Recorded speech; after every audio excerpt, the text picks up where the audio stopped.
नमस्कार दोस्तों, स्वागत है आप सभी का हमारे यूट्यूब चैनल विनीत वर्मा पर। दोस्तों, आज हम बात करेंगे परसीमा अधिनियम 1963। परसीमा अधिनियम हमारे लिए इसलिए भी बहुत ज़रूरी एक्ट है क्योंकि हम कभी भी कोई वाद दायर करते हैं तो हमें ये लगता है कि जो हमारा अधिकार था वो अधिकार आज ऐसा तो नहीं है कि हमारा अधिकार ही ख़त्म हो गया हम हो सकता है अब मुकदमा नहीं दायर कर सकते हैं, हम सूट नहीं फाइल कर सकते हैं। क्यों? क्योंकि उसकी हो सकता है अवधि ख़त्म हो गई हो। तो उसके संबंध में इस एक्ट को बनाया गया था कि किसी भी वाद को दायर करने के लिए समय अवधि क्या होनी चाहिए, कब तक आपका अधिकार बना रहता है, कब तक नहीं रहता है। मान लीजिए किसी ने आपकी ज़मीन पर कब्जा कर लिया और ज़मीन पर कब्जा करने के बाद आप सोचा जाए कि क्या वास्तव में कब्जा किया था 2 साल हो गया, 3 साल हो गया, 4 साल हो गया, उसके बाद ही हम इसको कब्जे को हटवा सकते हैं, क्या वाद ला सकते हैं? ऐसा तो नहीं है कि अब हम नहीं हटवा सकते हैं। तो इन सारी बातों की जो समस्याएं हैं उन समस्याओं को सलूशन के लिए इस एक्ट को बनाया गया, लिमिटेशन एक्ट 1963। तो यहाँ पर आपने देखा है कि लिमिटेशन एक्ट बहुत छोटा एक्ट है, ये 32 धाराओं का एक्ट है। कितनी धाराओं का एक्ट है? तो ये 32 धाराओं का एक्ट है और इसमें 5 भाग हैं और इस पर राष्ट्रपति जी ने अपनी सहमत दी थी। ये 5 अक्टूबर 1963 को और ये लागू हुआ था 1 जनवरी 1964 को। यानी कि यहाँ से जो अगर क्वेश्चन पूछा जाएगा कि इसमें धाराएं कुल कितनी हैं, 32, भाग कितने हैं, 5, और ये राष्ट्रपति जी की इस पर सहमत कब मिली थी? 5 अक्टूबर 1963 को, और ये लागू कब हुआ था? 1 जनवरी 1964 को। तो इतना आप सभी को क्लियर हो गया होगा। मैं ये सोच के चल रहा हूँ कि इतना आपको क्लियर हो गया होगा। थोड़ा तेज़ इसलिए मैं पढ़ा रहा हूँ क्योंकि ये थोड़ा आपके रिवीजन के हिसाब से मैंने बनाया है। बहुत ज़्यादा बहुत ज्ञान ज़रूरत है तो बहुत सारे यूट्यूब पे वीडियो हैं। रिवीजन के लिए अगर आपको पढ़ना है तो आप मेरी वीडियो से पढ़िए। चलिए अब इसमें बात करते हैं प्रारंभिक भाग। प्रारंभिक भाग जो है धारा 1 से लेकर 2 तक बात करता है। प्रारंभिक भाग की जो धारा 1 कहती है संक्षिप्त नाम, विस्तार और प्रारंभ। तो अब इसका संक्षिप्त नाम क्या है? तो एसआरए 1963 आपने पढ़ा होगा, यानी परसीमा अधिनियम 1963। इसका जो विस्तार है कहाँ तक? यह संपूर्ण भारत पर है और 31 अक्टूबर 2019 से ये जम्मू कश्मीर में भी लागू हो गया था। क्योंकि जम्मू कश्मीर जो हमारी वर्तमान सरकार है, वर्तमान सरकार ने क्या किया कि जम्मू कश्मीर को भारत का हिस्सा घोषित कर दिया, यानी आर्टिकल जो 370 था उसको समाप्त कर दिया। तो इससे हमारा ये एक्ट क्या है, जम्मू कश्मीर में भी लागू होने लगा। और ये जो एक्ट है परिवर्तन कब हुआ, इसकी तिथि क्या है? यानी कि 1 जनवरी 1964 को। ये धारा एक बात करती है। आगे हम बात करेंगे कि इसमें जो हमारी परिभाषाओं में जो यहाँ पर धाराओं में परिभाषित किया गया है, तो यहाँ जब परिभाषित करने के हिसाब से देखोगे तो यहाँ पर 13 शब्दों को परिभाषित किया गया है। पहला जो यहाँ पर है जो बात की गई, पहली परिभाषा है आवेदक की। आवेदक की परिभाषा की गई, तो आवेदक के अंतर्गत क्या आता है? जब आप परिभाषा पढ़ेंगे तो इसमें आता है कि आवेदक के अंतर्गत कोई अर्जीदार आता है, वह व्यक्ति आता है जिससे मतलब वह व्यक्ति जिससे या जिसके माध्यम से आवेदक आवेदन करने का अपना अधिकार व्युत्पन्न करता है। तो एक तो अर्जीदार, दूसरा वह व्यक्ति जिसने क्या किया है, आवेदन करने का अपना अधिकार व्युत्पन्न किया है। तीसरा वो व्यक्ति आता है जिसकी संपदा का प्रतिनिधित्व आवेदक द्वारा निष्पादक, प्रशासक या अन्य प्रतिनिधि के तौर पर किया है। यानी वह व्यक्ति जिसकी संपत्ति का क्या किया है, प्रतिनिधित्व आवेदक द्वारा निष्पादक या अन्य प्रतिनिधि के हैसियत पर क्या है, किया जाता है, तो उसे क्या कहा जाता है? आवेदक कहा जाता है। दूसरी यहाँ पर परिभाषा है आवेदन की, जो 2B में परिभाषित किया गया है। 2B में परिभाषित किया गया आवेदन। आवेदन के अंतर्गत याचिका आती है। यहाँ तक कि आप सभी ने पढ़ी होगी बातें। यहाँ पे कुछ जो संक्षिप्त इन्होंने नोट्स बना दिया है और उसमें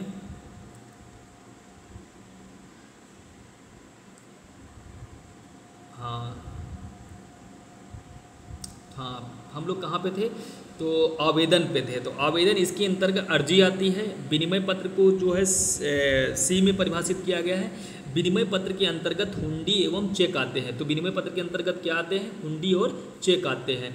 फिर यहाँ पर बात करते हैं कि आपको हुंडी का मतलब पता है, मतलब हुंडी का मतलब क्या होता है? तो समझते हैं, वह पत्र या कागज जिस पर एक महाजन दूसरे महाजन को, जिससे लेन देन का व्यापार होता है, कुछ रुपया देने के लिए लिखकर किसी को बदले में देता है, तो उसे क्या कहा जाता है? हुंडी कहा जाता है। फिर आगे हमारी परिभाषा दी गई है 2D में बंधन पत्र की। बंधन पत्र के अंतर्गत क्या आता है? ऐसी लिखत जिसके द्वारा कोई व्यक्ति किसी अन्य को धन देने के लिए इस शर्त पर बाध्यता देता यदि कोई विनिर्दिष्ट कार्य किया जाए ना किया जाए, यह बंधन पत्र क्या होगा? ये बात करता है शून्य हो जाएगी। फिर अगली बात हम करते हैं 2E में। तो 2E में बात करता है प्रतिवादी की। प्रतिवादी के अंतर्गत क्या आता है, वह व्यक्ति जिसने या जिसके माध्यम से प्रतिवादी है या दायित्व उत्पन्न करता है कि उस पर वाद लाया जा सके।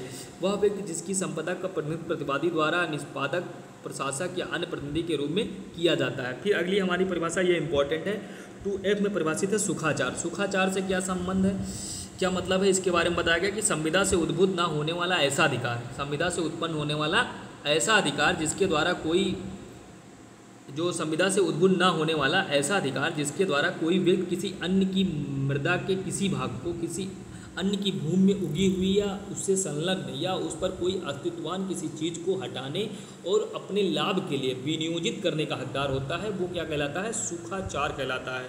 ये बात कहाँ पे करी गई थी, एफ में। एफ के बाद हम जी में बात करते हैं। जी की बात हम करते हैं, जी में जब आप पेयर अपनी देखेंगे तो जी में विदेश की बात की गई है, और जी में जब विदेश की बात की गई, एच में सद्भावना की बात की गई। तो हम केवल वहाँ पर यही याद हमको करना है, विदेश की बात कहाँ पे की गई है, तो जी में बात की है, एच में सद्भावना की। फिर आई में बात वादी की गई है, जो आपके लिए इंपॉर्टेंट है।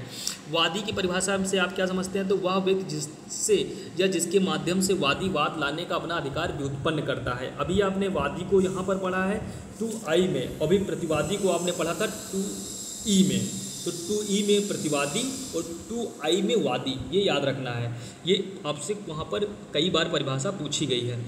तो यह क्या कहता है, वादी, वादी व्यक्ति जिससे या जिसके माध्यम से वादी वाद लाने का अपना अधिकार व्युत्पन्न करता है। वह व्यक्ति जिसका संपदा का प्रतिनिधित्व वादी द्वारा निष्पादक, प्रशासक या अन्य प्रतिनिधि के रूप में किया जाता है, यानी निष्पादक के रूप में या प्रशासक के रूप में या प्रतिनिधि के रूप में, तो सब क्या होता है, वादी कहलाता है। ये आई में बात की गई है। जे में हम देखते हैं परिसीमा काल, जो हम एक्ट पढ़ रहे हैं उसकी परिभाषा कहाँ पे, परिसीमा काल अवधि की बात कहाँ पे की गई है, तो उसको जे में बात की गई। ये भी इंपॉर्टेंट धारा है। जे में किसकी बात की गई है, परिसीमा काल की।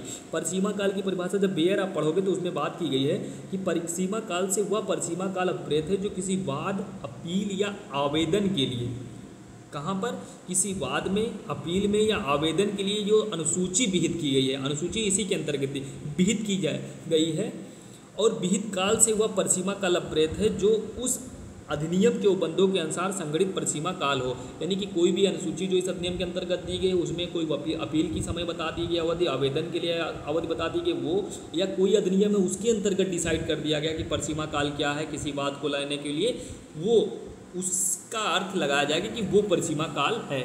फिर हम जो एक परिभाषा हमारी जब आती है 2M में, वो भी हमको पढ़ लेना है।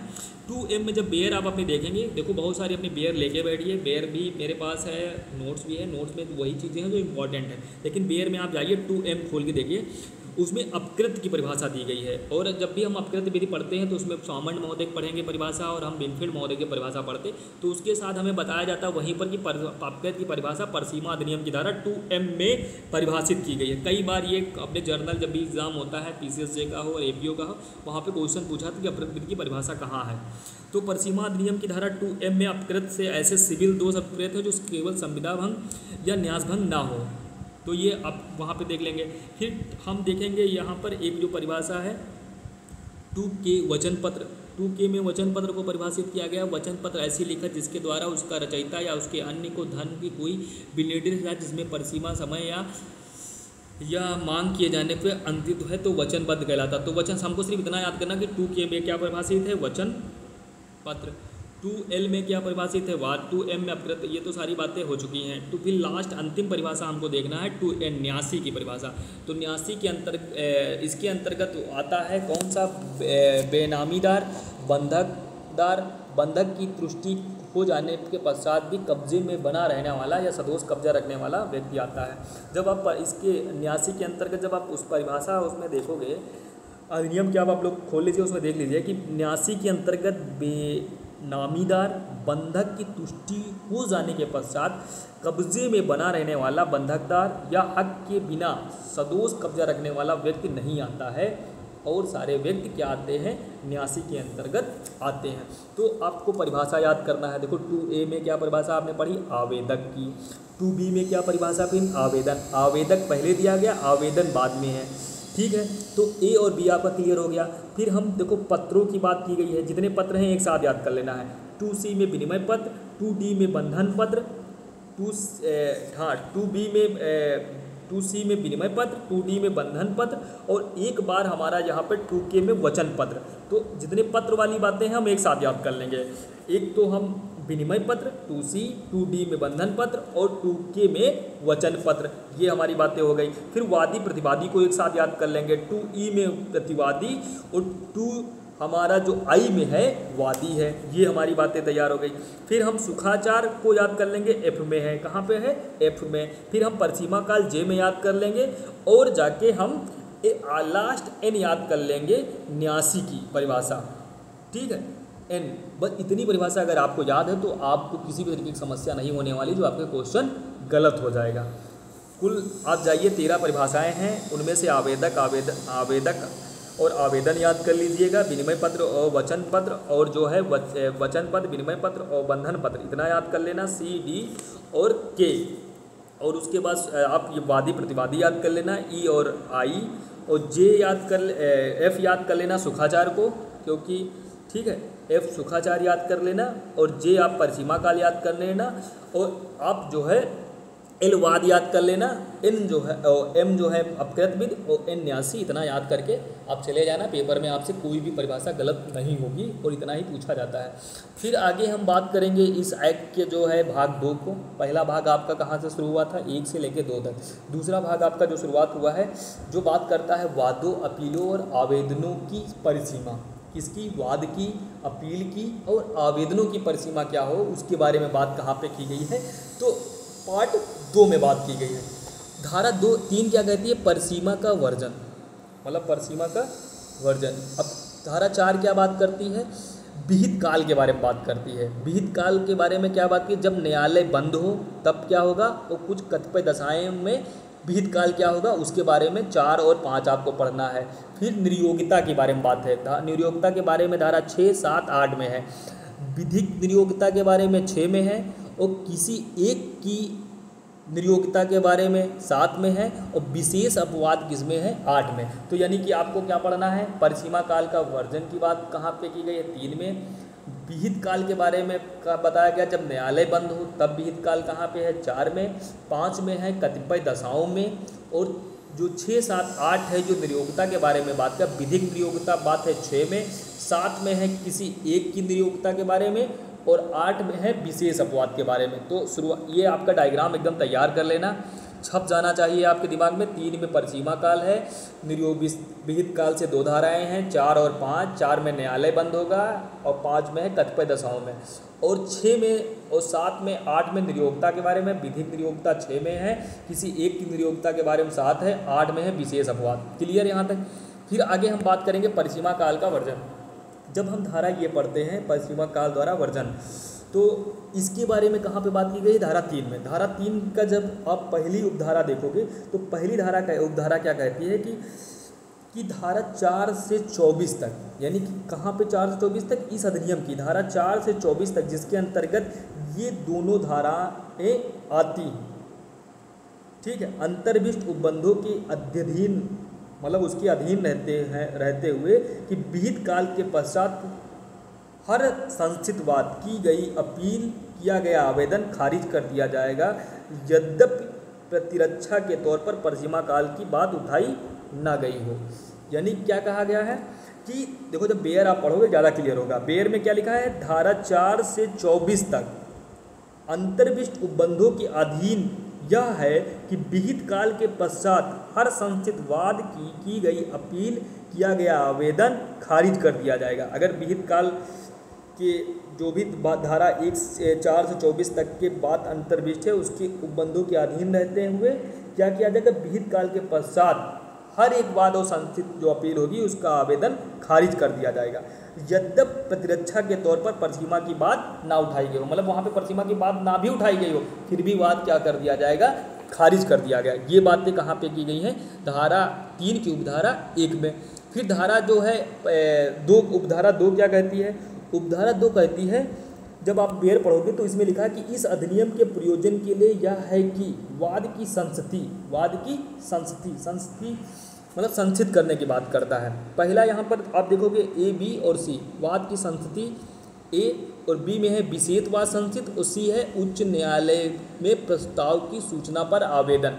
जब यहाँ पे देखो तो मामूली दशा में क्या है, अकिंचन की दशा में और कंपनी के विरुद्ध वाद लाने की अनुमति के लिए, मतलब वाद संस्थिति के लिए मामूली दशा में, अकिंचन यानी गरीब व्यक्ति की दशाओं में वाद लाने की और कंपनी के विरुद्ध वाद लाने की अनुमति के लिए और विशेष वाद संस्थित करने के लिए, यानी कि मुजरा या प्रतिदावे के लिए क्या होगा, उस तारीख को जब वाद संस्थित किया गया हो। प्रतिदावे में क्या होगा, उस तारीख को जब न्यायालय में प्रतिदावा से संस्थित किया गया हो। तो उच्च न्यायालय में प्रस्ताव की सूचना के बाद आवेदन पर उचित अधिकारी के समक्ष उपस्थित किया जाता है।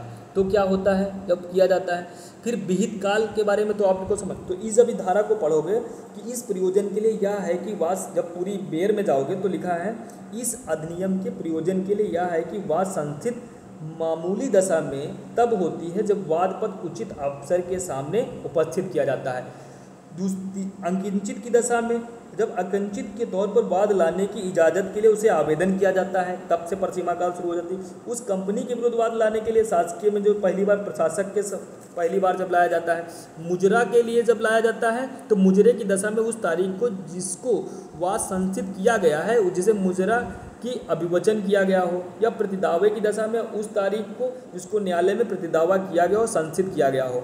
तो सी में है कि उच्च न्यायालय में प्रस्ताव किया गया तो समझ उपस्थित होकर किया जाता है, यानी कि वाद कैसे संस्थित किया इसके बारे में। तो यहाँ पर जब आप बेयर में देखोगे तो यहाँ पर क्या बताना चाह रहा है, तो इसमें जो है एक केस है, आप सभी देख लेना, आशीष कुमार हजारा बनाम Ruby park cooperative housing society limited AIR 1997 का वाद है। इसमें कहा गया है कि न्यायालय का यह सुनिश्चित करना आबादकर कर्तव्य है कि वह दाखिल करने का मूल्यवान अधिकार विफल नहीं किया जा सकता है जब तक उचित स्पष्टीकरण नहीं दिया जाता है, ये बात कहा गया है। और उसके बाद जो है लक्ष्मण सिंह बनाम हजारा सिंह के केस में बताया गया है, 2008 का मामला है। इस मामले में बताया गया यह धारा वाद स्वीकार करने के लिए न्यायालय का वर्जन आरोपित करता है, मना करना आरोपित करता है यदि यह पाया जाता है कि वाद की परसीमा द्वारा वर्जित कर दिया गया है, यानी मना कर दिया गया। इसके बारे में बात कहाँ पे किया जाता है, धारा 3 में। तो धारा 3 आप सभी की बहुत महत्वपूर्ण धारा है।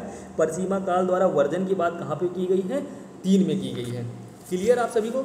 अगली धारा है विहित काल का अवसान जब न्यायालय बंद हो, यानी कि विहित काल का अवसान। आपने मैंने तो 2 धारा इससे जुड़ी मैंने बता दिया था कि एक तो 4 एक तो 5, एक तो न्यायालय जब बंद हो, एक कुछ दशाएं हैं उनके बारे में।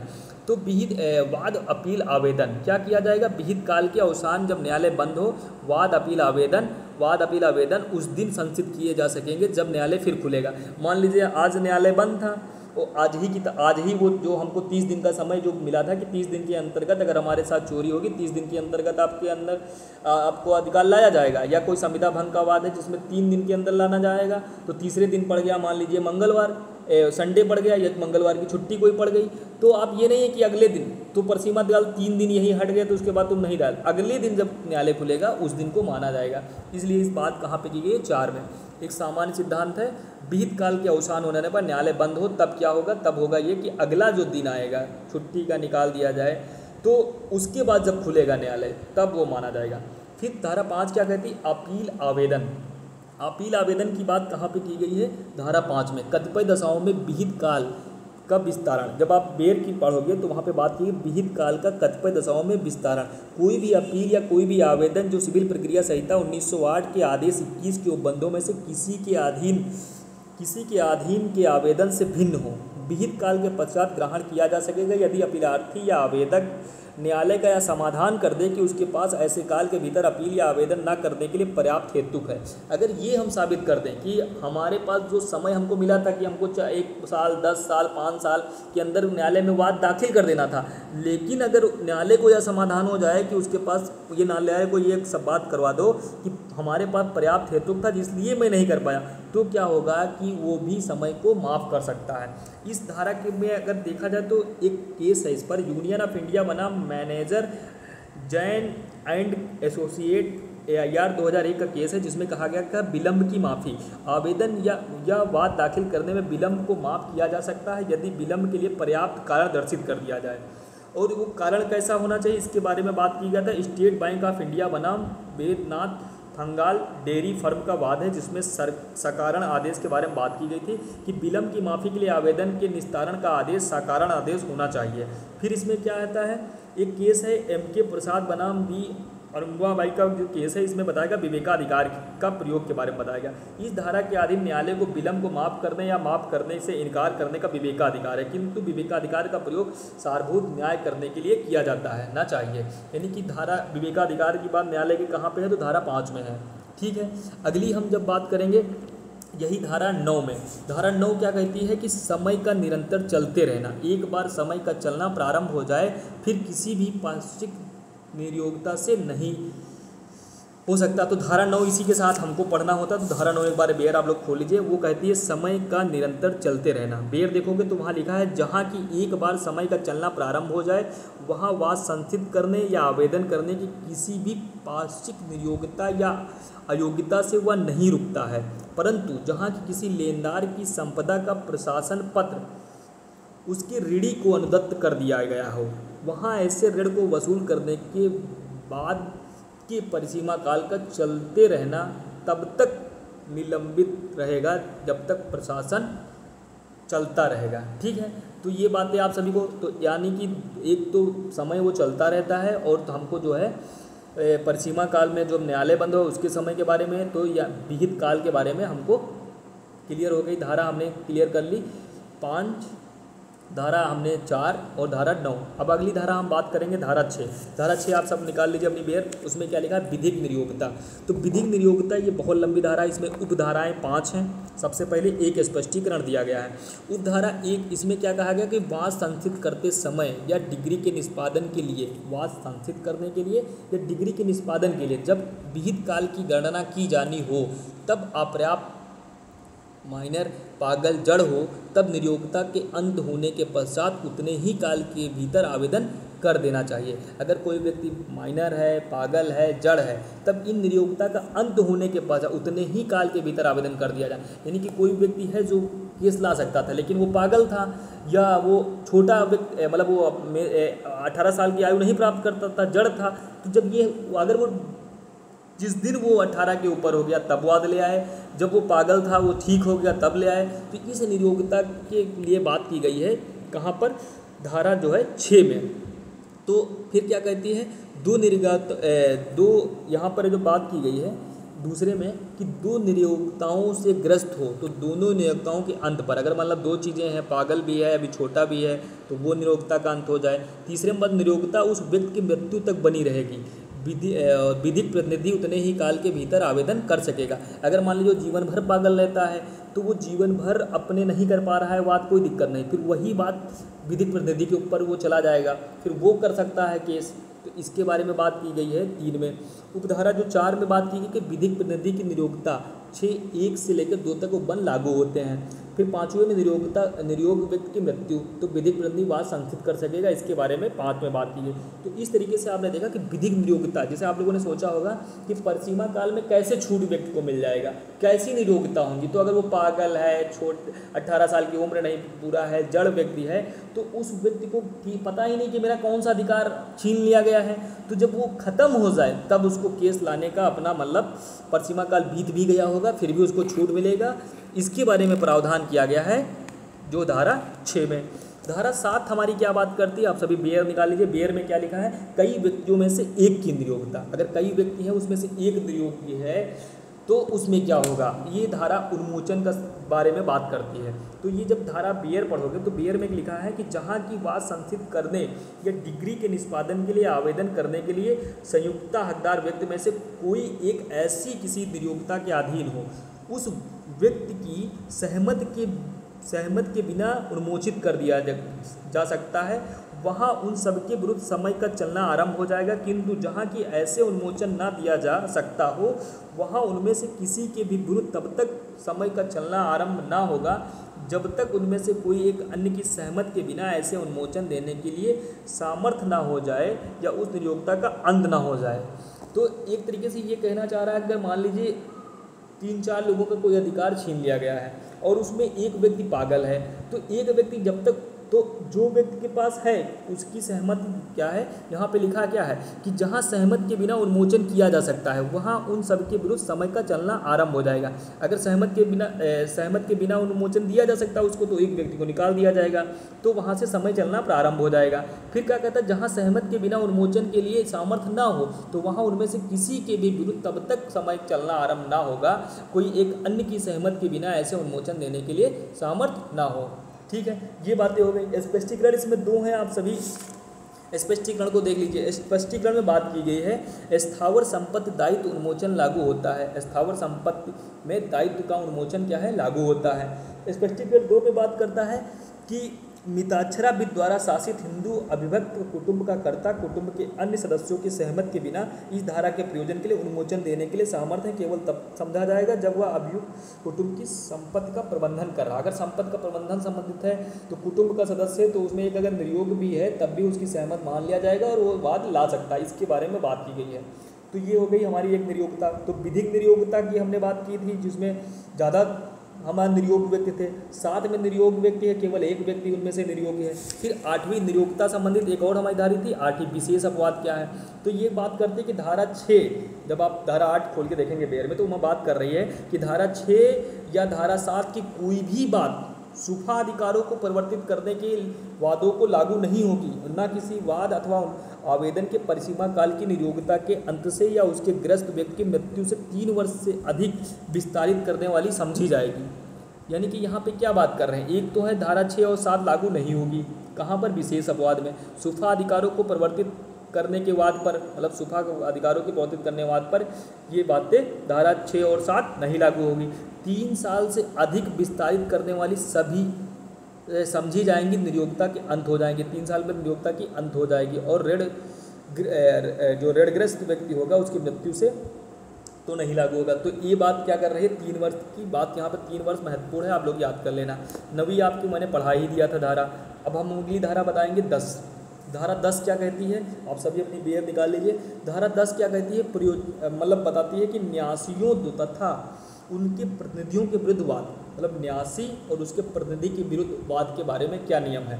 तो ये कहती है कि इस अधिनियम के पूर्वगामी उपबंधों में अंतर्विच किसी बात के होते हुए भी किसी ऐसे व्यक्ति के विरुद्ध जिसमें संपत्ति किसी विनिर्दिष्ट प्रयोजन के लिए न्यास निहित हुई हो तथा उसकी विधिक प्रतिनिधियों या समानुदेशियों के विरुद्ध जो मूल्यवान प्रतिफलार्थ सामंजस्य ना हो उसके या उसके हस्तगत ऐसी संपत्ति या उसके आगमों का पीछा करने के प्रयोजन से या उस संपत्ति या उसके आगमों के लेखों के लिए कोई वाद कितना भी समय बीत जाने के कारण वर्जित ना होगा, यानी कितना भी समय हो उसको वर्जित नहीं करेगा। इसमें स्पष्टीकरण 1 है। तो इसमें जो मैंने नोट्स बनाया उसको आप एक बार देख लीजिए कि जब किसी न्यास को किसी विशिष्ट प्रयोजन था, यहाँ पे आप जब देखेंगे तो ये बात कर रही है कि जब किसी न्यास को किसी विशिष्ट प्रयोजन था, उद्देश्य के लिए सुव्यक्त रूप से जन्म दिया गया हो और ऐसा न्यास किए जाने पर संपत्ति किसी न्यासधारी में निहित हो गई हो, यानी न्यासधारी में निहित हो गई, तो उस न्यास में हितकारी हित रखने वाला व्यक्ति जो उसमें हित रख रहा है न्यास संपत्ति में, उस न्यास के परिवर्तन के लिए मर्यादा विधि द्वारा बिना किसी अवरोध के, चाहे वो कितना भी समय हो ऐसे न्यासी के विरुद्ध वाद प्रस्तुत कर सकता है। यानी कि एक संपत्ति है जो न्यास के प्रयोजन के लिए दी गई थी और उसमें जो हितकारी व्यक्ति है अगर वो चली गई है न्यासी को संपत्ति, तो वो चाहे जितना मर्यादा विधि यानी परिसीमा विधि कुछ भी बात करती हो, वो समय ना गिनकर वो कभी भी वाद ला सकती है। इसके बारे में बात की गई है धारा, तो प्रस्तुत कर सकता है। ये बात कहाँ पे की गई है, धारा 10 में। इसके नोट को देख लेते हैं कि इस धारा के परिणाम स्वरूप कोई भी प्रत्यक्षता कपटी न्यासधारी जिसने न्यास का धन हड़प लिया है समय बीत जाने के आधार पर बच नहीं सकता है और न्यास संपत्ति की वसूली के लिए कोई वाद दायर करने के लिए कोई मियाद की अवधि विहित नहीं करती है। और इसमें 2 केस हैं, आप देख लेना। अच्युतन पिल्लई बनाम केरल राज्य का है और मिनीस बनाम गुजरात केस का है। तो एक इसमें केस और आप देख लेना जो यहाँ पे नहीं लिखा है, कृष्ण गोपाल काकनानी बनाम बैंक ऑफ बड़ौदा 2009 का केस है। इसमें क्या कहा गया कि इस धारा में अंतर्निहित प्रावधान बैंक को लागू नहीं होंगे जिसमें कतिपय धनराशि का निक्षेप माल की नीलामी के कारण किया गया था और कोई न्यास ऐसी धनराशि के संबंध में सृजित नहीं किया गया था। तो ये भी आप लोग देख लेना। फिर धारा हम 11 पे बात करेंगे। धारा 11 क्या कहती है बात कि जिन राज्य क्षेत्रों पर इस अधिनियम का विस्तार है उनके बाहर की गई संविदा के आधार पर वाद, यानी कि जिन राज्य क्षेत्रों पर इस अधिनियम का विस्तार है उनके बाहर की गई संविदा के आधार पर वाद क्या होगा, तो इसके बारे में बात की गई धारा 11 में। धारा 11 क्या कहती है कि भारत के बाहर या जम्मू कश्मीर में कोई संविदा की गई हो तो ऐसी संविदाओं पर लिमिटेशन एक्ट लागू होगा, जबकि कोई संविदा के संबंध में कोई बात भारत में संचित किया गया हो। दूसरी बात क्या कहती है कि दूसरे देशों के लिमिटेशन नियम यहाँ लागू नहीं होंगे सिवाय उस संविदा के निष्पादित कर दिया गया हो या पक्षकार ऐसे नियम द्वारा विहित काल के दौरान उस राज्य या विदेश के आदिवासी हो। यानी कि परिसीमा काल के बारे में बता रहा है कि भारत के बाहर भी जम्मू कश्मीर में संविदा लागू हो जाएगी, अगर कोई लिमिटेशन एक्ट है वहाँ लागू होती है, लेकिन अगर कोई दूसरे देश के लोग हैं वहाँ की लिमिटेशन यहाँ पर लागू नहीं होगी। दो मामले हैं, अगर वो संविदा दूसरे देश से संबंधित हो तो लागू हो जाएंगे, या हम कुछ पक्षकार नियम द्वारा विहित कर लें कि कोई काल है राज्य विदेशी द्वारा तो यहाँ पर आदिवासी हैं तब भी ये लागू होगा। तो इस तरीके से हमने अपना चैप्टर 2 कंप्लीट कर लिया। चैप्टर 2 हमने जब शुरुआत की तो हम धारा 3 से शुरू करे थे, परिसीमा काल के वर्जित समय से, और उसके बाद 11 पर हमने इसको समाप्त कर लिया। फिर हम अगला चैप्टर पढ़ेंगे, चैप्टर नंबर 3। चैप्टर 3 हमारा जो बात करेगा उसके बारे में देखते हैं। चैप्टर 3 कहती है परिसीमा काल की संगणना। परिसीमा काल की संगणना यानी कि हम परिसीमा काल की गणना कैसे करेंगे उसके बारे में हमारी बात करती है। तो यहाँ पर हम देखेंगे धारा 12 और 15 तक एक है समय का अपवर्जन, मतलब समय को वहाँ पर छूट प्रदान कर दी जा रही है।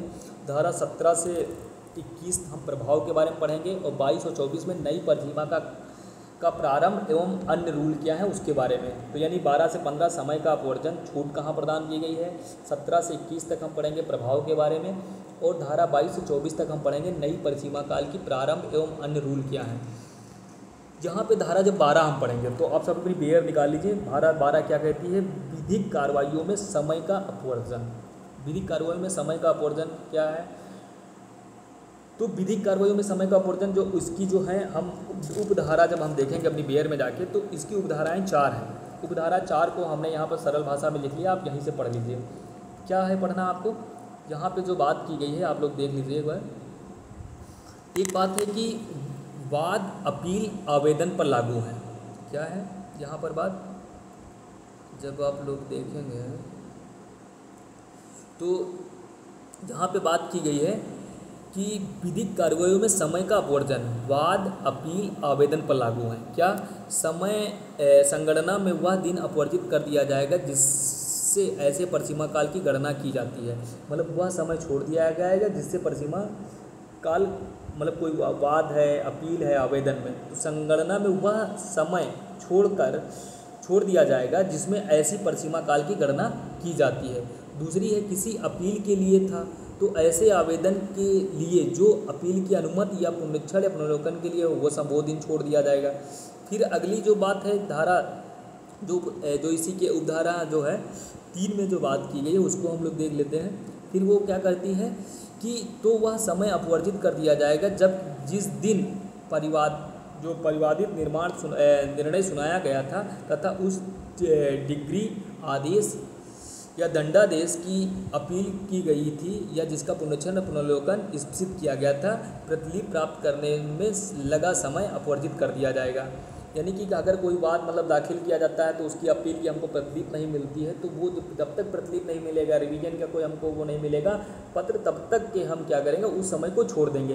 डिग्री आदेश के बारे में क्या है कि डिग्री आदेश के बारे में कि डिग्री आदेश अपील की जाती है या पुनरीक्षण पुनर्लोकन स्थित की जाती है। डिग्री आदेश की अपील इजाज़त के लिए आवेदन, उस निर्णय की प्रतिलिपि प्राप्त करने के समय को छोड़ दिया जाएगा। पंचायत को आपास करने के लिए आवेदन, पंचायत की प्रतिलिपि, यानी कि यहाँ पर एक तरीके से आपको ये बता दिया जा रहा है कि अगर कोई बात आप दाखिल करने जा रहे हो न्यायालय में तो उस जो दिन था जिस दिन से गणना शुरू है तो उसको मैं छोड़ दूंगा। अगर अपील करने की कोई तारीख थी जब तक हमको उस मामले का जब तक हमको पत्र नहीं मिलेगा तब तक हमें क्या पता चलेगा, तो उस दिन को छोड़ दिया जाएगा। अगर रिवीजन में जा रहे हो तो रिवीजन का, तो एक तरीके से यहाँ पर पहले में बात की गई वाद दिन का अपवर्जित होगा जो फिर अपील के प्रतिलिपि न पड़े हो, डिग्री के आदेश की प्रतिलिपि न पड़े हो, तो पंचायत का जब तक प्रतिलिपि न प्राप्त हो तब तक ये समय छोड़ देंगे। ये हमारी बात हो गई जब धारा आप पढ़ोगे तो धारा में जो धारा की लैंग्वेज वो क्या कहती है, किसी वाद अपील आवेदन के परिसीमा काल की संगणना करने में वह दिन अपवर्जित कर दिया जिससे ऐसी परिसीमा काल की गणना की जाती थी। फिर दूसरे में कहता है किसी अपील के अथवा आवेदन के लिए अपील की इजाज़त या पुनरीक्षण के लिए या किसी निर्णय के पुनर्विलोकन के लिए परिसीमा काल की गणना करने में वह दिन जिस दिन परिवर्तित निर्णय सुनाया गया था उस डिग्री आदेश या दंडादेश जिसकी अपील की गई थी जिसका पुनरीक्षण पुनर्विलोकन स्थित था प्रतिलिपि प्राप्त करने के लिए अपेक्षित समय, यानी कि जहाँ पर यही बात है पंचाट का लास्ट में मामला है और रिवीजन की बात है दूसरे में और अपील की बात वहीं पे की गई है। तो इस तरीके से ये हमने ये देखा कि हमें कौन सा दिन छोड़ के गिनना होता है, तो ये बात हो गई। फिर 13 में इस धारा के संबंध में अगर एक केस है अगर आप देखोगे तो इसमें बात की गई है नित्यानंद एम जोशी बनाम LIC का केस है 1970 का। इसमें कहा गया कि यह धारा न्यायालय के अतिरिक्त अन्य निकायों जैसे कि अधिकरण या प्रशासनिक प्राधिकारी के समक्ष इस अधिनियम के प्रवर्तन को अपवर्जित करता है, यानी कि ये जो नियम कानून है जो बताया गया तो प्रशासनिक अधिकरण में और प्रशासनिक अधिकारी के समक्ष जब हम कोई बात कहने जाते हैं तो वहाँ पर ये नियम लागू नहीं करते हैं, ये बात कही गई है। अपवर्जन के बारे में यहाँ पर एक केस आया है कि स्टेट ऑफ बिहार बनाम रामेश्वर प्रसाद केस है 1964 का। ये कहता है कि परिसीमा काल की अवधि की गणना करने में दिन जिसको वाद हेतु उत्पन्न होता है अपवर्जित कर दिया जाता है, जिस दिन वाद हेतु उत्पन्न होता है उस दिन को छोड़ दिया जाता है। ये बात कहाँ पर कही गई है, ये बात कही गई है स्टेट ऑफ बिहार बनाम रामेश्वर प्रसाद का केस है 1994 का। तो 13 आपकी जो है समाप्त होती है। अगली हम जो आपकी जो धारा ये थी जो हम लोगों ने पढ़ा 12 वो समाप्त होती है। अब 13 हम धारा क्या कहती है उसके बारे में हम देखते हैं। धारा 13 क्या कहती है कि बिना अधिकारिता वाले न्यायालय में सद्भावनापूर्वक की गई कार्रवाई में लगे समय का अपवर्जन, यानी कि उस न्यायालय को अधिकारिता नहीं थी फिर भी आप उस न्यायालय में चले गए तो उसमें जो समय लग गया उसको छोड़ दिया जाएगा, उसके बारे में धारा 14 में बात की गई है। जैसे एक बार हम पढ़ भी लेते हैं कि और धारा 14 में यह बात कही गई है। तो धारा 13 मैंने भूल गया, पहले 13 हमको पढ़ना था। 13 क्या पढ़ रहा है, धारा क्या कहती है, उन दशाओं में जब समय का अपवर्जन जहाँ की अकिंचन के रूप में वाद लाने या अपील करने की इजाज़त के लिए आवेदन किया गया है, मतलब गरीब व्यक्ति होने के नाते हम वाद लाते हैं, उसके बारे में बात कहाँ की गई 13 में। तो यह क्या कहते हैं, वह उस वाद अथवा अपील के लिए विहित परिसीमा काल की गणना में उतना समय अपवर्जित कर दिया जाएगा जितने समय के दौरान आवेदक उस अनुमति के लिए अपना आवेदन सद्भावनापूर्वक आयोजित करता है तथा ऐसा वाद अपील की फीस से दिए जाने का न्यायालय ऐसे मानने की फीस प्रारंभ कर देती है। मतलब पूरा समय जो उसको गरीब है तो वो साबित करने के लिए जो भी समय लगता है उसको छोड़ दिया जाता है। ये बात 13 में कहा गया। 14 आपको मैंने बता ही दिया है कि बिना अधिकारिता वाले न्यायालय में चले गए तो भाई वहाँ पर जब केस लेकर चले गए तो समय आपका बहुत बेकार हो जाएगा, तो वो भी समय छोड़ दिया जाएगा। ये बात 14 में की गई है। 5वां जो है 15वीं सेक्शन आपकी क्या कहती है उसके बारे में हम देख लेते हैं। धारा 15 कहता है कुछ अन्य मामलों में समय का अपवर्जन। कुछ ऐसे मामले हैं जहाँ पर समय को छोड़ दिया जाता है। कहाँ पर, किसी वाद या आवेदन को व्यादेश या आदेश द्वारा रोक दिए जाने पर वह समय अपवर्जित होगा। कोई मतलब आदेश आया आपका जिसमें इंजेक्शन दिया गया है तो उसको भी छोड़ दिया जाता है। किसी विधि द्वारा अपेक्षित सूचना देना या सरकार की पूर्व मंजूरी प्राप्त करने में लगा समय उसको छोड़ दिया जाएगा। दिवालिया के समय में रिसीवर तथा कंपनी के परिसमापन के समय में समापक रिसीवर की नियुक्ति में 3 माह तक के समय का अपवर्जन कर दिया जाता है। ये बात आपको याद रखना है कि दिवालिया और रिसीवर या कंपनी के परिसमापन की कार्रवाई में आपको 3 माह का अलग से समय मिल जाएगा, 3 महीने का समय छोड़ दिया जाएगा। फिर है विक्रय अपास्त करने में लगा समय अपवर्जित कर दिया जाएगा। अगर कोई चीज़ विक्रय करने में लगा है समय तो उसको भी छोड़ दिया जाएगा। जितने समय तक प्रतिवादी भारत से बाहर रहा है उतना समय अपवर्जित कर दिया जाएगा। ये सब परिसीमा काल से संबंधित नियम है जहाँ पर अपवर्जन की बात हो गई। तो आपको मैंने क्या बताया था कि कहाँ पर परिसीमा काल तुमको छूट प्रदान करती है, उसकी बात हमने 12 से 15 तक की गई थी। तो पहले में था विधिक कार्रवाइयों में लगा समय, उसको छोड़ दिया जाएगा 12 में। 13 कहता है कि अगर गरीब व्यक्ति है तो गरीब के लिए अगर छोड़ने की बात है तो 13 में। 14 है कि इस न्यायालय में गए लेकिन समय लग गया तो उसको छोड़ दिया जाएगा। 15 कहता है कि कुछ अन्य मामले हैं जिसमें जैसे कि कंपनी का मामला था, जैसे कि आपने कंपनी का मामला देखा था, और जैसे कि आप यहाँ पर व्यादेश के बारे में देखा था और सरकार की मंजूरी लगने में समय है तो इसको भी छूट प्रदान कर दी गई थी। तो इस तरीके से आपका जो है 12 से 15 तक हो गया। अब हम अगली जो बात करेंगे धारा 16 एवं 17। धारा 16 और 17 में हम क्या देखेंगे। धारा 16 कहती है कि वाद लाने का अधिकार प्रबोध होने पर या होने के पूर्व मृत्यु हो जाने का प्रभाव। अगर जो वाद लाने का आपका जिस दिन अधिकार उत्पन्न हुआ था उसके पूर्व आपकी मृत्यु हो जाती है तो उसका क्या प्रभाव होगा, इसके बारे में बात की गई है धारा 16। यानी प्रभाव से संबंधित तुमको कहाँ पे बात की गई है, 16 और 17 में। 16-17 में प्रभाव की बात की गई, 18 में भी प्रभाव की बात की गई है, 19, 20 और 21 तक आप प्रभाव के बारे में पढ़ेंगे। तो 16 क्या कहती है, 16 17 साथ हम पढ़ते हैं। 16 कहती है वाद लाने का अधिकार प्रबोध होने या अधिकार प्रबोध होने से पूर्व मृत्यु हो जाने के कारण, जहाँ कोई व्यक्ति मर जाता है। वाद, इसको हम थोड़ा डिटेल में हम लोग देखते हैं कि वाद लाने का अधिकार प्रबोध होने पर या अधिकार प्रबोध होने पर मृत्यु हो जाती है, जहाँ कोई व्यक्ति मर जाता है। वाद कारण उत्पन्न होने से पहले या वाद आवेदन करने का अधिकार उसकी मृत्यु पर उत्पन्न होता है। वह परिसीमा काल की गणना तब की जाती है जब मृतक का विधिक प्रतिनिधि वाद संचित करने के लिए सामर्थ्य हो जाता है। यानी कि कोई भी व्यक्ति है जो वाद ला सकता था लेकिन वो मर गया, या जब मरा था तभी वो कारण उत्पन्न हुआ था। तो जब वो व्यक्ति, मान लीजिए किसी व्यक्ति का बच्चा है, वो अभी 5 साल का हुआ है, तो उसके पिताजी एक्सपायर कर गए, तो पिताजी एक्सपायर कर गए तो वाद कब ला सकता है, जब वो सामर्थ्य होगा। इस बारे में बात करती है धारा 16। इसके अपवाद कुछ बताए गए हैं। अपवाद बहुत ज़रूरी होते हैं। अपवाद क्या बताएंगे हैं, हक सुफा के मामले में, अचल संपत्ति के कब्जे के मामले में, अनुवांशिक वाद पद पर, तो वहाँ पर क्या है, उपधारा 1 एवं 2 के उपबंध लागू नहीं होंगे। क्लियर हो गया आप सभी को। तो अगली यहाँ पर एक आपने केस देख रहे हैं, पी नारायण बनाम चेहरिया का वाद है। ठीक है, ये आपने इस पर केस कौन सा है, तो ये याद रखना है कि पी नारायण बनाम चेहरिया का इस पर वाद है। फिर हम धारा 17 बताते हैं, कपट भूल का प्रभाव क्या होगा। अगर मान लीजिए कोई वाद आप दाखिल करने जा रहे हैं परसीमा काल के अंतर्गत, अगर परसीमा काल में क्या कपट और भूल को कोई स्थान दिया गया है, उसके बारे में बात कहाँ पे की गई है, तो धारा 17 में बात की गई है। धारा 17 क्या कहती है, धारा 17 कहती है वाद आवेदन प्रतिवादी प्रत्यार्थी अभिकर्ता के कपट पर आधारित हो। किसके वाद आवेदन जो है प्रतिवादी प्रत्यार्थी अभिकर्ता के कपट पर आधारित हो। फिर बात करती है उस अधिकार या हक का ज्ञान पूर्वोक्त व्यक्ति इस द्वारा छिपाया हो, वह वाद या आवेदन किसी भूल के परिणाम हुआ हो, या वादी आवेदक के अधिकार के व्युत्पन्न करने का दस्तावेज छिपाया हो। यानी कि क्या किया हो, वाद आवेदन प्रतिवादी प्रत्यार्थी अभिकर्ता के कपट के द्वारा होना चाहिए। वाद जो आवेदन आप करना है प्रतिवादी प्रत्यार्थी या अभिकर्ता के कपट के द्वारा हो। उस अधिकार या हक का ज्ञान पूर्वोक्त व्यक्ति द्वारा छिपाया गया हो, या भूल का परिणाम हो, या दस्तावेजों को छिपाया गया हो। तब क्या कहती है धारा 17? धारा 17 कहती है पहली बात कि वहाँ किसी परिसीमा काल का चलना तब तक आरंभ नहीं होगा जब तक आवेदक को इस कपट या भूल का पता नहीं चलेगा। यानी कि अगर किसी व्यक्ति से कपट किया गया है आवेदन के समय प्रत्यार्थी द्वारा या अभिकर्ता के द्वारा, या उसको जो पूर्वोक्त जो भी चीज़ें उसका अधिकार था उसको छिपा दिया गया था, या भूल कर दी गई थी, कपट किया गया था उसके साथ, तो क्या होगा, जब उसको पता चलेगा तब से परसीमा काल चलेगा। ठीक है, परंतु यहाँ है कपट के मामले में ऐसी संपत्ति क्रय की गई हो जो वह क्रय करते समय नहीं जानता।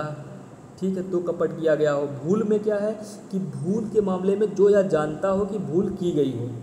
ठीक है, फिर आगे हम बात करते हैं छिपाई गई दस्तावेज के संबंध में। क्रय करते समय यह नहीं जानता था कि दस्तावेज छिपाया गया था और निवारण होने पर परसीमा बढ़ा सकता है, ये बारे में बात है। तो इस तरीके से ये धारा हमारी 17 समाप्त होती है। धारा हमारी 17 के बाद धारा हम 18 देखते हैं। धारा 18 कहती है लिखित अभिस्वीकृति का प्रभाव। लिखित अभिस्वीकृति का प्रभाव क्या है, ये थोड़ी बड़ी धारा है, फिर भी हम इसको जो है सरल भाषा में समझते हैं। लिखित उपधारा इसमें कितनी है, 1, 2 और 2 उपधाराएँ हैं। पहली बात, इसमें लिखित अभिस्वीकृति का प्रभाव क्या होगा। अगर कोई लिखित अभिस्वीकृति दे देता है तो उसका क्या प्रभाव होता है, इसके बारे में है। तो यहाँ पर हम लोग देखते हैं, आप लोग अपनी बियर भी निकाल लेना। तो बियर के बिना, क्योंकि यहाँ पर थोड़ा टेक्निकल प्रॉब्लम है, वो भी देख रहे हैं। ठीक है, मैं ये बात कर रहा हूँ लिखित अभिस्वीकृत का प्रभाव। वाद आवेदन के लिए विहित काल के अवसान से पहले ऐसी संपत्ति या अधिकार का विषयक दायित्व लिखित अभिस्वीकृत की गई है जिसके विरुद्ध हम वाद करना चाहते हैं, वह हस्ताक्षर अभिस्वीकृत कर देता हो तो उस दिन से नया परिसीमा काल आरंभ हो गया हो।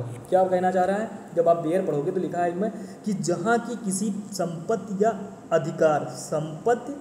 अधिकार विषयक वाद आवेदन के लिए विहित काल के अवसान मतलब समाप्ति के पहले ऐसी संपत्ति का अधिकार विषयक दायित्व की लिखित अभिस्वीकृत की गई हो जो उस पक्षकार द्वारा जिसके विरुद्ध ऐसी संपत्ति या अधिकार का दावा किया जाता है या ऐसे किसी व्यक्ति द्वारा जिसमें वह अपना अधिकार या दायित्व व्युत्पन्न करता है हस्ताक्षरित, वहाँ उस समय से वह अभिस्वीकृत इस प्रकार हस्ताक्षरित की गई है। तो एक नया परिसीमा काल मतलब जिस दिन उसको अधिकार मिलना है उस जिस दिन से वो हस्ताक्षर कर देता है वहाँ से उसका नया परिसीमा काल प्रारंभ करती है। ये उपधारा 1 में बताती है।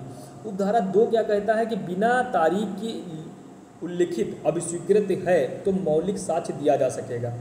अगर कोई तारीख उल्लिखित नहीं है तो उसका मौखिक साक्ष्य दिया जा सकता है। ये 18(2) की बात बहुत इंपॉर्टेंट है कि कहीं पे, ठीक है। तो इसके स्पष्टीकरण देखोगे तो स्पष्टीकरण 1 में बात की गई कि अभिस्वीकृत पर्याप्त होगी, हस्ताक्षर स्वयं या प्राधिकृत अभिकर्ता का होना चाहिए और जो आवेदक जो डिग्री या आवेदन के निष्पादन के लिए हो उसमें इंक्लूड नहीं होगी।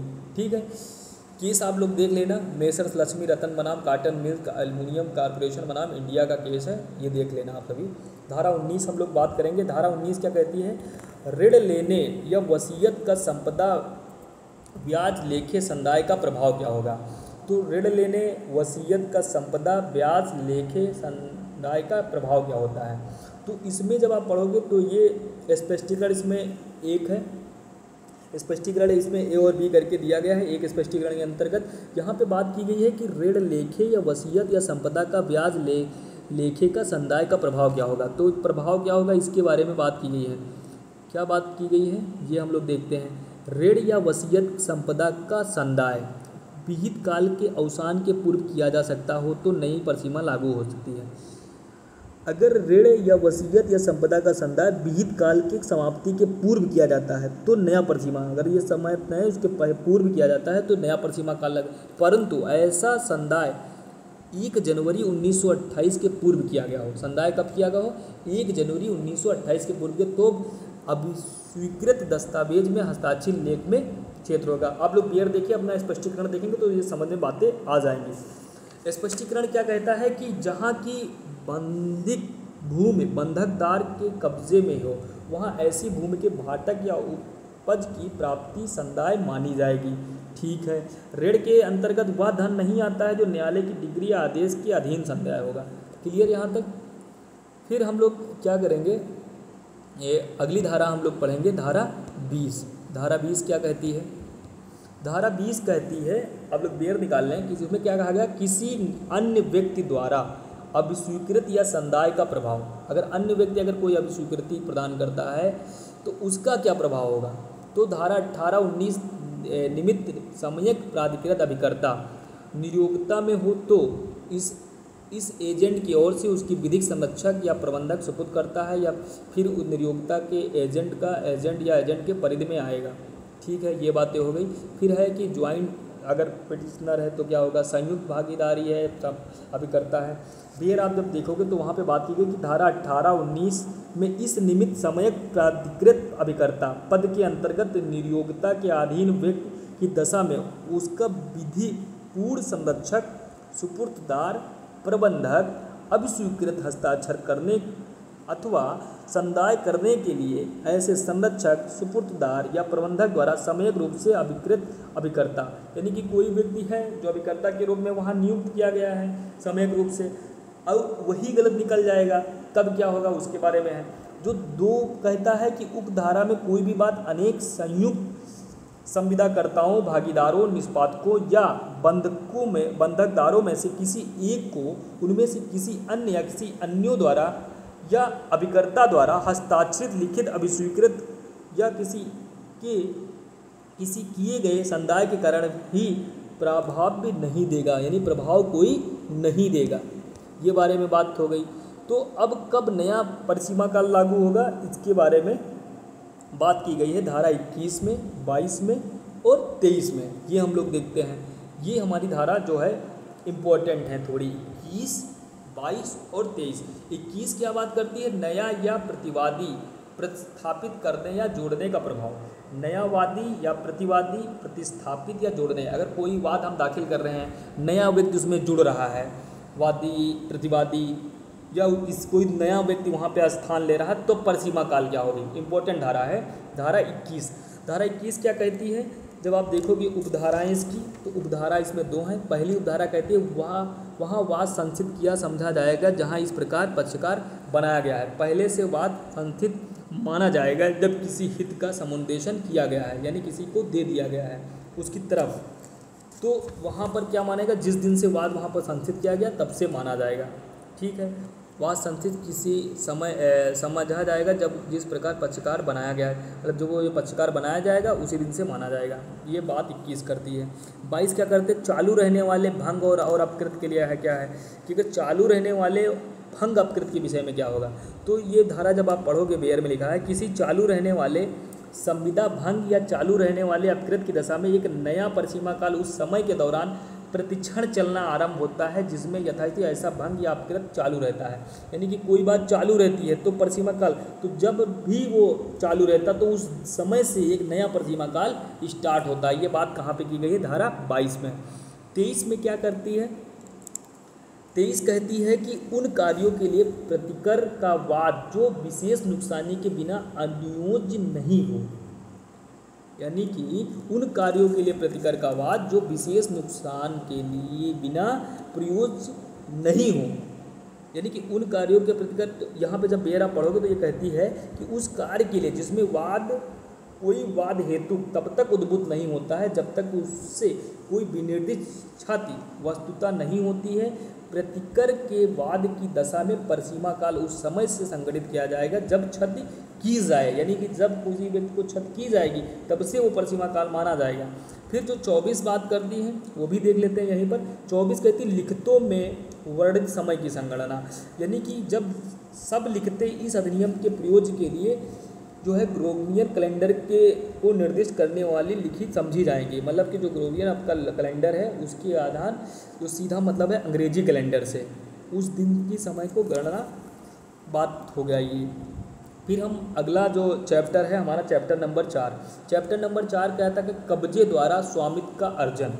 कब्जे के द्वारा स्वामित्व का अर्जन चैप्टर नंबर हमारा क्या है, 4 है, जो धारा 25, 26 और 27 इसमें मोस्ट इंपॉर्टेंट है। 25 क्या कहती है, सुखाचारों का चिरभोग द्वारा अपवर्जन। सुखाचार का प्रयोग प्रकाश, वायु, गाड़ी चलाना बगैर किसी भी विघ्न के किया जाता है। प्राइवेट मामलों में 20 वर्ष तक का परिसीमा काल है, सरकारी मामलों में 30 वर्ष तक का है। प्रायोगिक शांतिपूर्वक एवं खुले तौर पर करता है तो इसका दावा किया जा सकता है।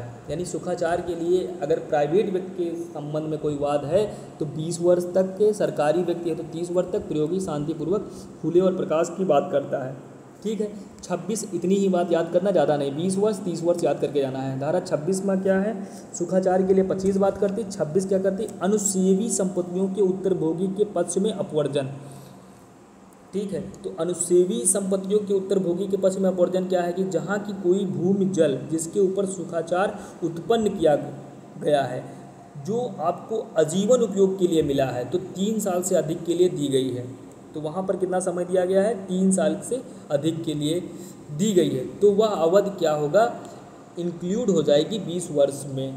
लेकिन यह अवधि पूर्ण होने पर 3 मास के भीतर, जैसा कि यहाँ पर एक एग्जाम्पल के है इस हिसाब से बताया कि एमआरए ने कोई प्रॉपर्टी मतलब यहाँ पे बताया कि मिस्टर ए ने कोई प्रॉपर्टी मिस्टर बी को 5 साल के लिए उपयोग के लिए दिया है, तो यह अवधि सुखाचार के 20 साल से उसमें माइनस कर दी जाएगी, हटा दी जाएगी। ठीक है, तो मिस्टर ए की जो है तो 3 साल के लिए मतलब सुखाचार दे दिया तो 17 साल बचेगा। लेकिन जब यहाँ 5 साल की अवधि समाप्त होने के बाद 3 साल तक जो है मिस्टर ए का अपना क्लेम ला सकता है और 20 में से 5 साल माइनस हो जाएगा। क्लियर यहाँ तक। फिर धारा 27 हमको पढ़ना है कि संपत्ति पर संपत्ति पर के अधिकार का निर्वादित होना है, यानी कि संपत्ति पर के अधिकार का निर्वाद। धारा 27 क्या कहती है? संपत्ति पर के अधिकार का निर्वापित होना उस कालावधि के परेशान पर जो किसी संपत्ति के कब्जे का वाद संस्थित किए जाने के निमित्त किसी समय के लिए एतद द्वारा परिसीमित है, ऐसी संपत्ति पर उसका अधिकार निर्वापित कर दिया। यानी कि अब तो आपको यहाँ तक की चीज़ें क्लियर हो गई होंगी। अगला हमारा जो चैप्टर है, जो अंतिम है, चैप्टर नंबर 5। चैप्टर नंबर 5 में 28 धारा हमको पढ़ना नहीं है। 29 हमारी सेविंग क्लास के बारे में बात करता है, कहाँ पर लागू नहीं होगा। एक तो धारा 25 इंडियन एविडेंस एक्ट 1872 की विशेष स्थानीय विधि ने अलग से कोई परिसीमा निर्धारित की, वहाँ पर नहीं लागू होगा। विवाह विच्छेद में नहीं लागू होगा। धारा 25, 26 की परिसीमा अवध सुखाचार, इन सब पर लागू नहीं होगा। महत्वपूर्ण केस इस पर देख लेना है। परसानी बनाम हजारा सिंह का। धारा 30 है, छोटी अवधि के बारे में बात करता है। उन वादों आदि के लिए उपबंध जिसके लिए विहित कालावधि इंडियन लिमिटेशन एक्ट 1908 द्वारा विहित काल से कम है। तो यहाँ पे बात करता है कि यह प्रावधान परिसीमा अधिनियम 1908 के तो छोटी अवधि से कम है, तो इस अवधि के शुरू होने के बाद 7 वर्ष से या 90 दिन के लिए होता है। जो भी कम हो दायर की अनुमति देता है। वैसे इसका आज कोई महत्व नहीं रह गया है। धारा 31 है, वर्जित लंबित वादों के संबंध में। वर्जित या लंबित वादों के संबंध में बात क्या करता है, हम लोग देख लेते हैं। तो यहाँ कहता है कि नया अधिनियम उन मुकदमों, अपीलों, आवेदनों को दाखिल करने की अनुमति नहीं देता है यदि उसकी परिसीमा अवधि अधिनियम के शुरू होने से पहले समाप्त हो गई है। बी क्या बात करता है, यह अधिनियम के प्रारंभ होने से पहले दायर की गई और प्रारंभ की गई सभी लंबित किसी भी वाद आवेदन पर प्रभाव नहीं डालेगी। फिर हम लोग कुछ करेंगे परिसीमा अधिनियम की जो अनुसूची शेड्यूल याद करने की कुछ ट्रिक हैं, क्योंकि हमसे यहाँ से क्वेश्चन भाग के पूछे जाते हैं। तो परीक्षा के समय सबसे महत्वपूर्ण होता है कि कुछ समय आसानी से हम याद कर लें। परिसीमा विधि की अवधि जो समय की एक निश्चित अवधि निर्धारित करती है, जिसके बीत जाने के बाद कोई वाद आवेदन या अपील दायर नहीं की जा सकती है। इसको आइए इसे ट्रिक से याद करते हैं हम लोग। परिसीमा अधिनियम 1963 खंड 1 वाद जो है 1 से 3 तक, और खंड बी जो अपील 114 से लेके 117 तक है। खंड बी में जो प्रार्थना पत्र आवेदन के लिए 118 से लेकर 137 में है। फर्स्ट में हम अनुसूची के 3 भागों में बांटता है, जैसा कि ऊपर बांटा गया है। खंड 1 में वाद क्या होगा, अनुसूची 1 जो है 1 से लेकर 113 तक, मतलब लेखा, संविदा, घोषणा पत्र, डिक्री, अचल संपत्ति के समय में देखो, लेखा, संविदा, घोषणा पत्र, डिक्री, अचल संपत्ति में लिमिटेशन है 3 साल का। अचल संपत्ति ठीक है, इम्पोर्टेंट जो इमूवेबल प्रॉपर्टी है ये यहाँ पर हम, तो उसमें पुरोबंध अगर मोचन संबंधित वाद है तो 30 साल है, कब्जे संबंधित तो 12 साल का है। मतलब लेखा, संविदा, घोषणा, डिग्री, अपास, अचल संपत्ति में लिमिटेशन है 3 साल का, लेकिन यही पुरोबंध से संबंधित है और ये कब्जे से संबंधित है। पुरोबंध के लिए 30 साल है, कब्जे के लिए 12 साल है, अपकृत विधि के लिए 1 साल है। ठीक है, लेकिन टॉर्ट में जो क्या है, अगर ये घातक दुर्घटना अधिनियम ठीक है, या विधिक प्रतिनिधि अधिनियम या ऐसे व्यक्ति के कब्जे से सदुपयोग का हो तो उसके लिए 2 साल है। न्यास संबंधित, ट्रस्ट संबंधी जो समय है वो है 3 साल या 12 साल, 2 बातें की गई हैं। और जो इसमें है 113 में जहाँ पर परिसीमा बता नहीं रखी है तो उसके लिए 3 साल बात की गई है। ठीक है, तो 3 वर्ष का समय कहाँ कहाँ पर है इसको हम देख लेते हैं। तो 3 वर्ष का है किसी मार्ग जल सारणी में बाधा डालने के लिए प्रतिकर। अगर कोई किसी मार्ग जल सारणी में बाधा डालता है उसके लिए 3 वर्ष है। जन्म सारणी के मोड़ने के निमित्त प्राधिकार के लिए 3 साल है। स्थावर संपत्ति पर अतिचार के निमित्त प्रतिकर के बारे में 3 साल का है। विशेषाधिकार उल्लंघन में प्रतिकर के लिए 3 साल का है। दुर्व्यवहार रोकने के लिए 3 साल का है। सदोष अभिप्राय से संबंधित अपकार है। जंगम संपत्ति से 7 साल है, 7 मतलब 3 साल है। टाट के प्रतिकर के रिलेटेड परिसीमा काल 3 वर्ष है और प्रतिकर सबसे याद रखें। ठीक है, कोई दिक्कत नहीं। फिर हम अनुसूची अपील जो पुनरीक्षण 114 से 117 दे याद है। 30 दिन कहाँ पे है, 114 बी में दोष मुक्ति के आदेश की अपील 30 दिन। मृत्यु दंडादेश की जो शासन न्यायालय या हाईकोर्ट अपनी आरंभिक अधिकारिता का प्रयोग करते हुए दिया गया हो तो परिसीमा काल 115 ए के अंतर्गत 30 दिन। 115 बी में किसी अन्य आदेशों की या उसके आदेश की जो दोषमुक्ति का आदेश है तो उसमें भी 30 दिन है। CPC किसी डिग्री या आदेश की अपील न्यायालय में तो उसके लिए 116 बी में 30 दिन। 117 किसी न्यायालय उच्च न्यायालय की डिग्री या आदेश के लिए 30 दिन। फिर कहाँ पर है 60 दिन। 115 बी किसी अन्य दंडादेश की या आदेश की अपील जो दोषमुक्ति आदेश से ना हो तो 60 दिन। 90 दिन कहाँ है दोषमुक्ति के आदेश की अपील CRPC की धारा 417 की उपधारा 1 या उसमें या 116 है कि CPC के तो उसमें है 90 दिन। तो ये 90 दिन की बात हो गई। तो इस तरीके से हम चीज़ों को याद कर लेंगे। ये नोट्स आपको टेलीग्राम चैनल पे मिल जाएगा। तो आप सभी ने मेरा इतना लंबा वीडियो पढ़ा उसके लिए बहुत बहुत धन्यवाद। आप सभी के धैर्य की तारीफ़ करते हैं। आप सभी वीडियो को शेयर करें, लाइक करें, कमेंट करें और हमारे चैनल को सब्सक्राइब करें, क्योंकि जो मैं मेहनत कर रहा हूँ उसका मुझे थोड़ा बहुत प्रतिफल चाहिए। जय हिंद दोस्तों।